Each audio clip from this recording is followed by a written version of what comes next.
नहीं, फिर से आपको संडे को मौका मिल रहा है, तो वो गलतियां रिपीट ना करें जो आपसे लास्ट टेस्ट में हुई हो। और मैंने आपको बोला था खाली पेपर देने से कुछ नहीं होता, पेपर में एरर्स का एनालिसिस करना बहुत ज्यादा जरूरी है। सिर्फ कहने सुनने वाली बात नहीं, हर टीचर आपको ये बोलेगा बेटा चाहे आप किसी भी एग्जाम की तैयारी क्यों ना कर रहे हो, नॉट नेसेसरी नीट जेई कोई यूपीएससी एसएससी किसी बैंक पीओ किसी भी एग्जाम की कोई दुनिया में तैयारी कर रहा हो, टेस्ट जब वो देता है या देती है बालक या बालिका, तो उसको अपने एरर एनालिसिस पे ध्यान देना चाहिए कि भाई क्या मिस्टेक्स रही हमारे टेस्ट में और अब हम कैसे उन मिस्टेक्स को रेक्टिफाई करें। प्लीज, तो अगर आप टेस्ट को एनालिसिस नहीं करते हो, टेस्ट का एनालिसिस, तो प्लीज किया करें बेटा। और जितने पुराने टेस्ट हो गए उसका एनालिसिस नहीं किया तो एनालिसिस करें। एनालिसिस का मतलब अरे कुछ नहीं भाई, कोई रॉकेट साइंस थोड़ी, तेरे को कोई मैं नासा जाने को थोड़ी बोल रहा हूं, मैं तो ये कह रहा हूं कि देख भाई, एक कोरे कागज पे लिख के फिजिक्स में कितने सवाल अटेम्प्ट किए, फिजिक्स को कितना समय दिया, कितने सवाल अटेम्प्ट किए, उसमें से कितने सवाल अटेम्प्ट किए तो पता चल गया कितने नहीं किए, जितने सवाल अटेम्प्ट किए उसमें से कितने सही हुए गलत हुए, जो अनअटेम्प्टेड रहे वो क्यों अनअटेम्प्टेड रहे, कि साला पेपर में समय कम पड़ गया कि फिजिक्स को आधे घंटा ही दिया है, बायोलॉजी लेंदी आगे, कई बच्चे बोलते हैं अरे भैया तो बायोलॉजी लेंदी आगे तो फिजिक्स को क्यों तूने आधा घंटा दिया, ऐसे मत कर यार, फिजिक्स की बलि क्यों चढ़ा दी तूने,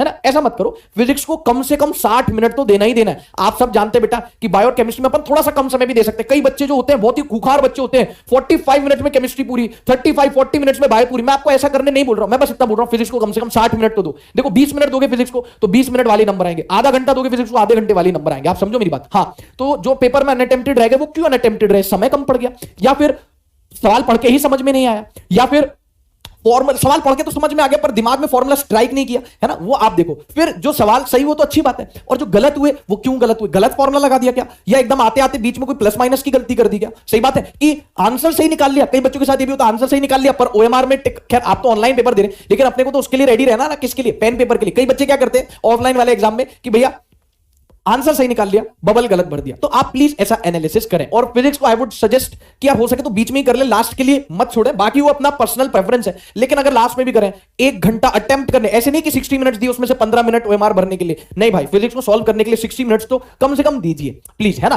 तो इसी के साथ मैं आपसे विदा लेता हूं आज के लेक्चर में। और रिवाइज करें नोट्स, क्लास के प्रॉब्लम दोबारा करें, डीपीपी जो आपके पास पहली इलेक्ट्रोस्टैटिक्स की डीपीपी है वो करें, अभी आने वाले लेक्चर्स में आपको और डीपीपी इलेक्ट्रोस्टैटिक्स की मिल जाएगी, ठीक है। तो स्वस्थ रहें, व्यस्त रहें, मस्त रहें। मैं आपसे मिलूंगा आज शाम के एक्स्ट्रा लेक्चर में, जिसमें मैं सुपड़ा साफ करने वाला हूं इलेक्ट्रिक फील्ड का। तो जिस भी बच्चे को कोई बीमारी रही हो इलेक्ट्रिक फील्ड में, आज उस बीमारी का अपन खात्मा कर देंगे। प्यारे बच्चों, थैंक यू।